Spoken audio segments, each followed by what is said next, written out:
Assalamualaikum warahmatullahi wabarakatuh. Kembali lagi bertemu dengan saya dalam mata kuliah ICT. Dan pada video kali ini, perkuliahan kali ini, kita akan membahas tentang Microsoft Excel. Dan karena 2 minggu kemarin kita sudah membahas Word, maka sesuai dengan pengantar kuliah di awal perkuliahan, kita akan membahas mengenai Microsoft Excel. Dan Microsoft Excel itu digunakan untuk mengorganisir, menghitung, menyediakan maupun menganalisa data-data dan mempresentasikannya ke grafik atau diagram. Dan kalau kita lihat tampilan dari Microsoft Excel 2016 adalah seperti ini. Sebelumnya di tampilan awal dari Excel 2016 adalah seperti ini. Sama dengan di Microsoft Office 2016 yang lain. Kalau kita menambah blank workbook, nah seperti ini. Ada book 1, book 2 kalau kita menambah workbook yang lain, gitu, workbook yang baru, dan seterusnya. Nah, dalam tampilan ini, yang paling atas ini namanya title bar atau judul bar. Kemudian yang kedua ini file, home, insert, page layout, formula, data, review, view office tab. Ini namanya menu bar. Jadi apa namanya? Baris menu ya, baris menu. Kemudian yang bawahnya ini itu namanya toolbar. Yang bawahnya ini dinamakan toolbars.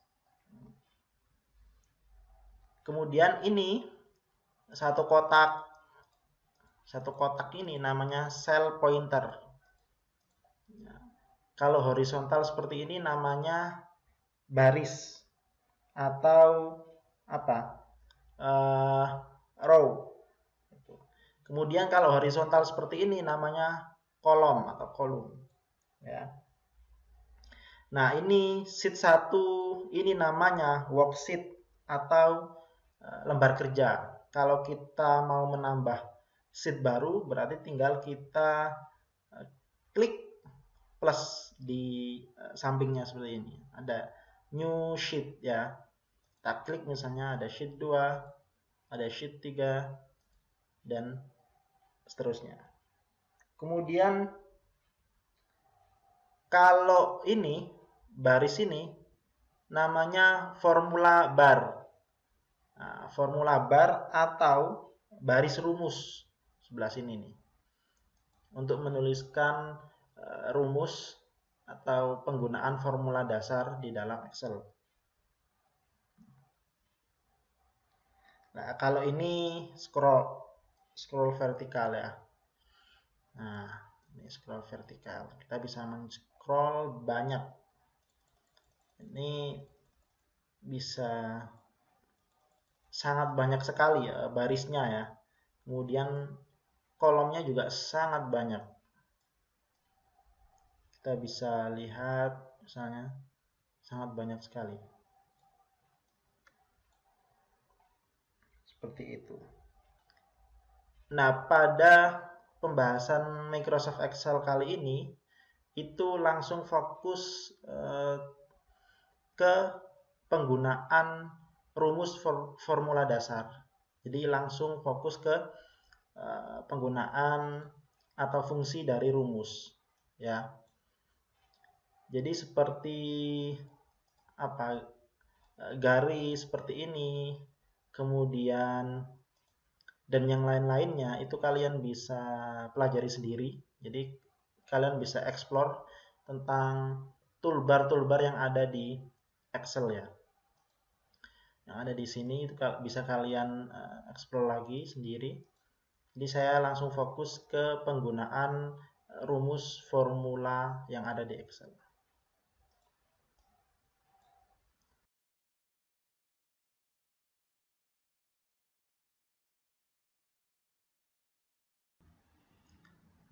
Nah, ini kebetulan datanya sudah ada, jadi saya sudah membuatnya. Dan kalian harus membuat data seperti ini terlebih dahulu, sama persis boleh atau berbeda atau sesuai selera, sesuka hati kalian. Nah, yang kita bahas pertama kali ini adalah tentang aritmatika dasar, yaitu penjumlahan, pengurangan, perkalian, dan pembagian. Nah, kalau di dalam formula dasar penggunaan itu selalu diawali dengan tanda sama dengan. Selalu. Kita coba misalnya yang pertama penjumlahan. Kita di kolom C2, kemudian plus yang ada di D2, kemudian kita enter. Maka hasilnya adalah 12. Contoh yang kedua, ini tentang pengurangan. Tentang pengurangan. Jadi hampir sama seperti tadi, tinggal tandanya dikurangi. Kita tentukan kolomnya dulu, yang ada di C3, kemudian dikurangi D3, sama dengan 25. Jangan terbalik ya. Perkalian. Yang ketiga, perkalian. 8 dikali 5, berarti C4 dikali di D4. Maka hasilnya adalah, kita enter, ada 40. Kemudian yang terakhir pembagian. Ini aritmatika dasar ya. Pembagian berarti C5, kita tentukan kolomnya dulu di C5. Kemudian kita ketik tanda bagi D5. Kita enter. Ada 2. Nah, apabila penggunaan rumus formula itu berhasil atau berfungsi, maka di formula barnya akan nampak dan sesuai dengan apa yang sudah kita lakukan tadi. Misalnya seperti ini, C2 plus D2. Nah, berarti ini sudah berhasil, berfungsi, rumus formulanya. Kemudian misalnya juga ini, yang pengurangan. Nah, kemudian pembagian juga sama, sesuai. Ini berarti rumus formulanya berfungsi atau berhasil. Selanjutnya kita akan menjumlahkan dari hasil ini. Jadi kalau penjumlahan adalah memakai rumus sum. Sum itu untuk menjumlahkan data. Kita awali sama dengan, kemudian kita ketik sum. Kita tulisannya sum. Nah, semua rumus yang selalu diawali dari kata itu harus menggunakan buka kurung dan diakhiri dengan tutup kurung. Dan kita buka kurung terlebih dahulu. Kemudian kita blok dari E2 sampai E5. Kita blok, atau bisa kita pencet Shift, kemudian kita arahkan ke bawah atau ke atas gitu. Kemudian kita tutup kurung dan enter. Nah, hasilnya sudah keluar 79. Kalau aktif berhasil, maka tertulis di formula bar sum kemudian E2.2 sampai E5. Seperti itu. Nah, ini ada data lagi, yaitu data mahasiswa beserta nilainya. Misalnya nama mahasiswa Alfitra nilainya 30, Yudi 45, dan seterusnya. Ini kalian bisa membuatnya sesuai dengan selera kalian masing-masing. Ini hanya sekedar contoh. Dan kita akan mencari rumus nilai terendah dan nilai tertinggi. Nah, ini sebenarnya kalau kita lihat secara sederhana seperti ini, kita bisa mengetahui ya, nilai terendahnya siapa, nilai tertingginya siapa. Tetapi jika bertemu dengan data angka yang sangat banyak dan rumit, itu sangat efektif menggunakan rumus formula seperti ini. Jadi kalau nilai terendah, kita menggunakan rumus min. Kemudian nilai tertinggi itu menggunakan rumus max. Kita coba sama dengan, kita tulis min, kemudian buka kurung, kita blok semua sel yang kita kehendaki itu, kemudian kita enter. Kalau nilai tertinggi itu maka kita menggunakan max, sama dengan max buka kurung kita blok yang C11 sampai berapa ini, C15, enter. Nah, hasilnya muncul, nilai tertingginya 80, nilai terendahnya adalah 25. Sangat mudah sekali. Nah, kita lanjut. Ini ada data lagi, yaitu data nilai mahasiswa. Ini nilai yang lebih kompleks karena ada kolom nilai tugas, kemudian ada kolom nilai UTS dan nilai UAS. Dan yang terakhir ada nilai akhir atau rata-rata dari semua nilai yang ada. Nah, untuk mencari nilai rata-rata, maka kita menggunakan rumus formula average. Kita coba sama dengan kemudian average, buka kurung, dan kita blok sel yang kita kehendaki, kemudian kita enter. Atau tutup kurung dulu, kemudian kita enter bisa. Nah, hasilnya adalah ini rata-rata dari nilai alfitra. Nah, ini sebagai contoh ya. Kita ulangi sekali lagi ya.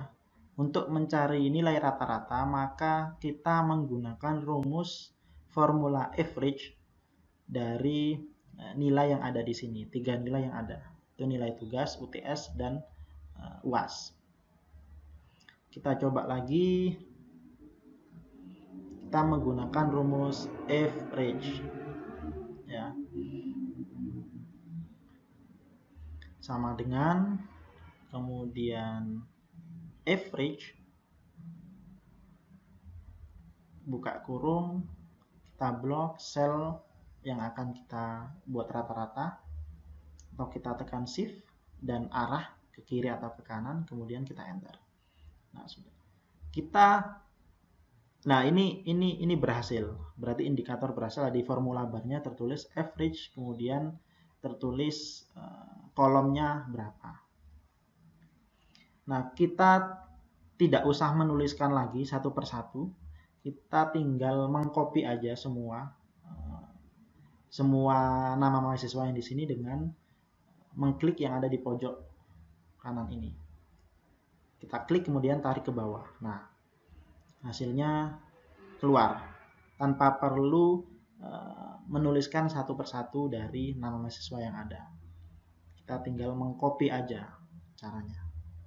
Seperti ini.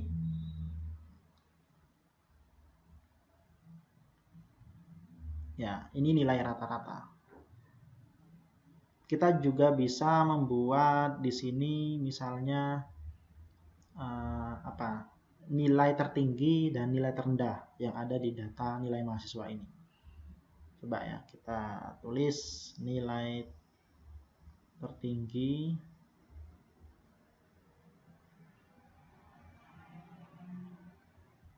kemudian nilai terendah.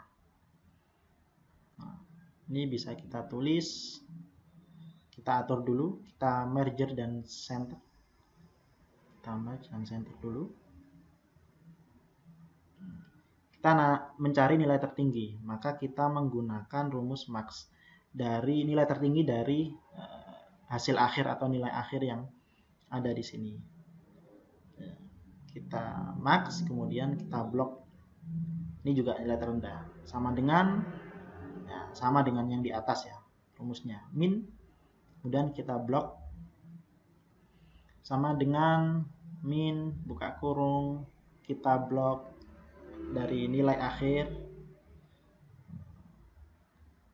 Ini kita menggunakan shift juga bisa, shift kemudian arah dan enter. Nah, sudah. Nilai terendahnya 58, nilai tertingginya adalah 87,33. Nah, kita menghitung, sebentar, kita ini ya,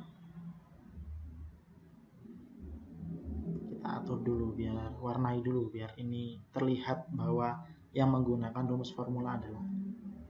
Kemudian kita menghitung jumlah mahasiswa atau jumlah data. Kita menggunakan rumus count. Sebenarnya kita bisa tahu jumlah mahasiswa yang yang ada itu dari nomor yang tertera di sini.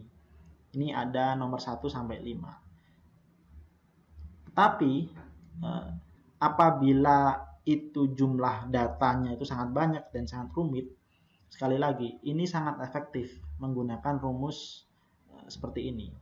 Dengan kita mencari jumlah data, kita ketik count sama dengan count, kemudian buka kurung, kita bisa memblok di nilai akhir atau di mahasiswanya, kolom ini.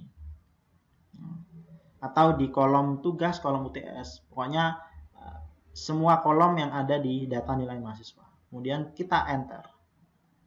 Nah, ada 5. Nah, sebenarnya kita tahu ya, jumlah mahasiswa di sini adalah berjumlah 5 orang dari penomoran yang ada. Tetapi ini kan contoh data yang sangat sederhana.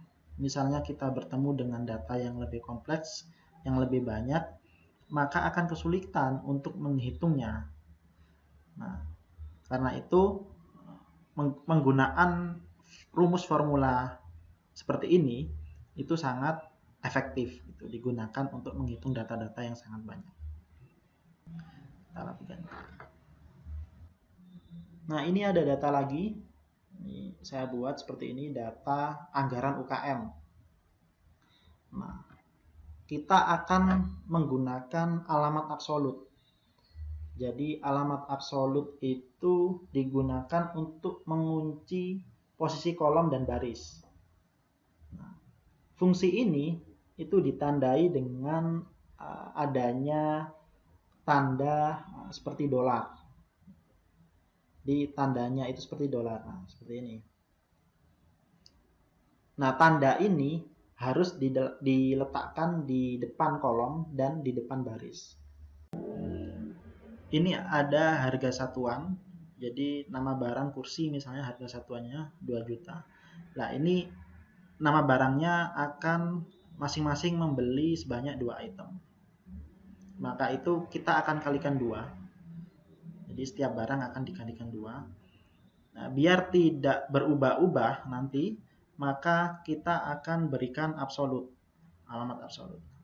Kita gunakan dulu sama dengan, kemudian sel yang akan kita kehendaki, kita kali dan klik angka 2 yang ada di sini. Kemudian sebelum kita enter, kita harus memberikan tanda dolar terlebih dahulu di depan kolom.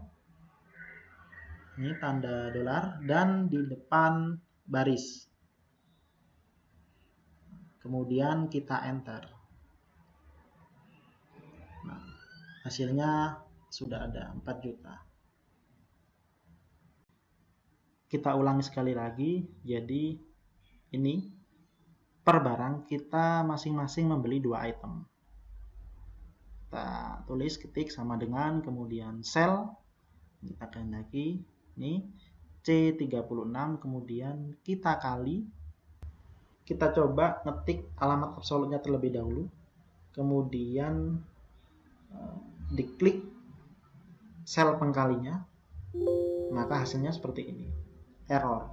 Jadi alangkah lebih baiknya kita klik sel pengkalinya terlebih dahulu, yaitu B44, kemudian kita tambahkan alamat absolut setelahnya. Kita klik dulu, kemudian kita tambahkan alamat absolut di depan kolom dan di depan baris. Kita enter. Nah, keluar hasilnya. Kita tinggal mengkopinya aja. Seret ke bawah dan hasilnya seperti ini. Nah, ini di formula bar juga sesuai hasilnya dengan apa yang ada di sel. Berarti ini berfungsi atau berhasil. Kita coba misalnya menghapus alamat absolutnya ya, kemudian kita copy ke bawah. Nah, ini saya hapus. Kemudian hasilnya tadi saya copy ke bawah atau seret ke bawah. Maka hasilnya adalah 0. Jadi alamat absolut itu fungsinya untuk mengunci. Mengunci posisi kolom dan baris. Kalau alamat absolut atau tanda dolar itu dihapus, maka hasilnya akan seperti ini. Tidak berhasil atau 0. Yang berhasil adalah cuma di sel D36 karena di D36 ini dituliskan formula rumusnya. Ini kan enak kalau diberikan atau ditambahkan alamat absolut, kita tinggal mengkopinya tanpa perlu lama-lama menuliskan atau mengetikkan alamat absolut satu persatu di setiap nama barang ini. Jadi kita tambahkan alamat absolut untuk mengunci kolom dan baris. Seperti itu. Kemudian kita copy dan seret ke bawah, muncul hasilnya. Tidak menjadi masalah kalau kita menuliskan alamat absolutnya terlebih dahulu sebelum mengklik sel atau kolom pengkalinya. Namun yang perlu diingat adalah kita harus tahu posisi awal dari sel atau kolom pengkalinya tersebut. Kalau di sini yaitu B44. Nah, ini data mahasiswa ini tidak apa-apa. Jadi untuk mencari nilai terendah dan tertinggi itu bisa jadi satu di data nilai mahasiswa. Agar tidak kebanyakan, ini data mahasiswa dihapus saja.